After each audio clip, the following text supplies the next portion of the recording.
ETF index mutual funds నేర్చుకుని stock మార్కెట్లో రాణించాలనుకుంటున్నారా? వెంటనే ఈ నెంబర్కి కాల్ చేయండి.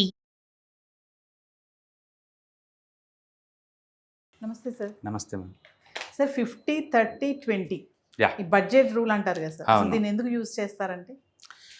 బేసికల్గా మనకి ఎక్కువ సార్లు మనకు వచ్చే శాలరీస్ ఏంటంటే మనకే సరిపో ఖర్చులకి, ఎందుకంటే కోరికలు అనంతరం వస్తూనే ఉంటాయి, 1/1 తీర్చుకునే కొద్దీ కూడా.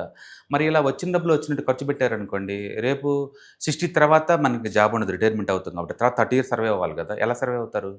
ఎవరి డబ్బులతో సర్వే అవుతామని. అందుకని ఖర్చులు పెరిగి అండ్ ఇన్కమ్ లేకుండా అండ్ బాడీ అప్పటికల్లా డిసీజ్ ప్రోన్స్ ఎక్కువ ఉంటాయి. వాటితో సర్వే అవ్వడం చాలా కష్టం అనమాట. అందుకని మీరు ఏదైనా సరే ఫ్యూచర్లో వర్క్ చేయకుండా సర్వే అవ్వాలంటే ఎంతకంత ప్యాసివ్ ఫండ్స్ క్రియేట్ చేసుకోవడం చాలా ఇంపార్టెంట్. అందుకని ఫ్యూచర్లో ఆ ఫైనాన్షియల్ ఫ్రీడమ్ రావడం కోసం ఈ రూల్ పెట్టారనమాట.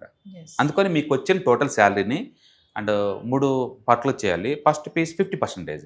అంటే ఫస్ట్ మీ శాలరీ 1 lakh అనుకోండి, 1 lakhలో 50% అంటే 50,000 రూపీస్ మీ బేసిక్ నీడ్స్ కోసం 50,000 వాడాలి. బేసిక్ నీడ్స్ ఏమొస్తాయి? Food, clothes, utilities, all bills, rental అన్నీ కలిపి కూడా విత్ ఇన్ ద ఈ 50%లోనే ఉండాలి. అంత మించి ఇంక దాటడానికి కుదరదు, ఇన్కమ్ పెంచుకోవడం తప్ప. 50%. నెక్స్ట్ 30% మన కోరికలు తీర్చుకోవాలా. అవుటింగ్కి వెళ్దాం అనుకుంటున్నావు, టూర్లకు వెళ్దాం అనుకుంటున్నావు, పిక్చర్కి వెళ్దాం అనుకుంటున్నావు, జొమాటో, స్విగ్గీ ఆర్డర్లు ఇద్దాం అనుకుంటున్నావు, జిమ్కి వెళ్దాం అనుకుంటున్నావు, బ్యూటీ పార్లర్కి వెళ్దాం అనుకుంటున్నావు. ఇలా ఏది పెట్టినా సరే కోరికలు అంటే నెసరీ కాదు కానీ కోరికలు అనమాట. అవి తీర్చుకోవడానికి 30% ఖర్చు పెట్టాలి. మొత్తం మీద అవి 80%. మిగతా 20% మ్యాండేటరీగా ఇన్వెస్ట్ చేయాలి. ఎందుకు అంటే మనకి రిటైర్మెంట్ కోసం. రేపటి అన్సర్టనిటీ జీవితాన్ని స్మూత్గా మూవ్ అవ్వాలంటే 20% ఖచ్చితంగా దాచాలి.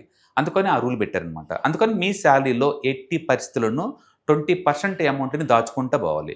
ఎగ్జాంపుల్ మనం అనుకున్న దాంట్లో 1 lakh శాలరీ అనుకున్నాం అనుకోండి, 20,000 రూపీస్ మీరు ఇన్వెస్ట్ చేయాలి. ఎక్కడ ఇన్వెస్ట్ చేస్తారంటే డిపెండ్ అప్పని మీ నాలెడ్జ్ లెవెల్ పెట్టేసి ఎక్కడైనా పెట్టుకోవచ్చు. Let's say example mutual fund అనుకోండి.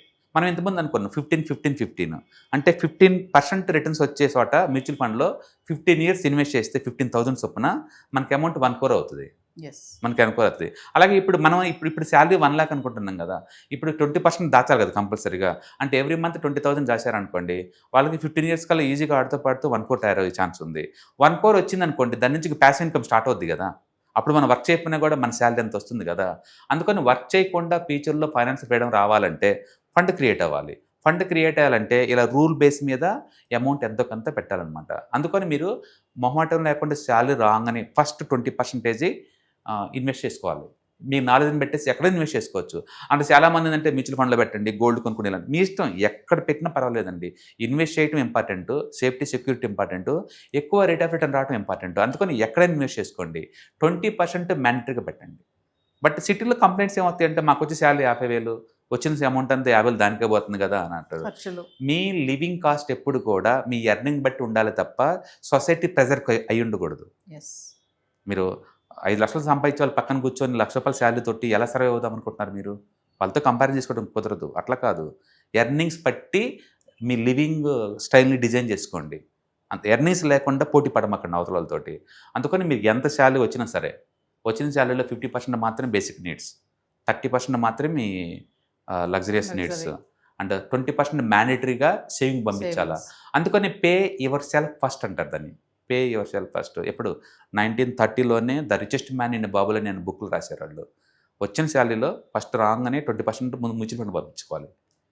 మిగిలిన డబ్బులు మొత్తం మీ ఇష్టం చేసుకోండి. ఇంకా అప్పుడు ఏమవుతుంది అంటే 20 years తర్వాత ఏమవుద్ది, ₹1 కోటి ఫండ్ క్రియేట్ అవుతుంది, ప్యాసివ్ ఇన్కమ్ స్టార్ట్ అవుతుంది. అందుకని బడ్జెట్ ప్లానింగ్ అప్పుడు ఈ రూల్ బాగా వాడతారనమాట ఫైనాన్స్ ప్రపంచంలో.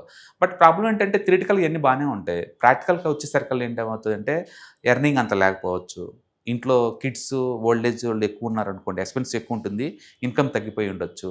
రెండోది ఏదనుకున్నా కొంత దాచంగానే ఏదో ఒక అవసరం వస్తుంటుంది, హెల్త్ ప్రాబ్లం రావచ్చు, సడన్గా బాబుకి మంచి స్కూల్లో సీట్ వచ్చింది, మన కెపాసిటీ దాటి పెట్టాల్సి వస్తుంది, అప్పుడు దీన్ని బ్రేక్ చేస్తాం అనమాట. ఇలాంటి ద్వారా ఏంటంటే ప్లానింగ్ డైవర్సిఫికేషన్ అవుతూ ఉంటుంది అనమాట. బట్ స్టిల్ ఉన్నంతలో దాన్ని కంటిన్యూ చేసుకోవటం బెటర్ అనమాట. రైట్. హాయ్, మార్కెట్స్ చాలా వాలటిలిటీ ఉన్నాయని భయపడుతున్నారా? మార్కెట్ ఆల్ టైమ్ హైలో ఉందని దూరంగా ఉండాలనుకుంటున్నారా? ఏది రైట్ టైం మార్కెట్లో ఎంటర్ అవడానికి, ఏది బెస్ట్ టైం మార్కెట్లోంచి బయటకు పోవడానికి తెలుసుకోవాలనుకుంటున్నారా? మార్కెట్లో mutual funds, ETFs, index funds ద్వారా మనీ మేక్ చేద్దాం అనుకున్నారా? ఇలాంటి మీ డౌట్స్ కి క్లారిఫికేషన్ కోసం ఈ webinar ETFs, index funds and mutual funds కోర్సులో జాయిన్ అవ్వండి. మీ డౌట్స్ క్లారిఫికేషన్ చేసుకోండి. Every month Saturday, Sunday and Monday conduct చేసే ఈ కోర్సులో మీకు ఈటీఎఫ్స్ అంటే ఏంటి, ఇండెక్స్ ఫండ్స్ అంటే ఏంటి, మ్యూచువల్ ఫండ్స్ అంటే ఏంటి, different type of ETFs, index funds, mutual funds అంటే ఏంటి, ఇందులో ఇన్వెస్ట్ చేయడం ద్వారా లాంగ్ టర్మ్ లో వెల్త్ ఎలా క్రియేట్ చేసుకోవాలా, షార్ట్ టర్మ్ లో ఎలా వెల్త్ క్రియేట్ చేసుకోవాలా, ఎనీబడి కెన్ ట్రేడ్ ప్రోగ్రామ్ ఎలా పార్టిసిపేట్ చేయాలా, ఇలాంటి అన్నిటికీ మీకు ఆన్సర్ దొరుకుతుంది. కాబట్టి మీకు ఎవరికన్నా ఇలాంటి వాటిలో వెల్త్ క్రియేట్ చేయాలని కనుక ఇంట్రెస్ట్ కనుకుంటే కింద స్క్రోల్ అవుతున్న నెంబర్ కి కాల్ చేయడం ద్వారా మీ సీట్ ని బుక్ చేసుకోండి. Thank you.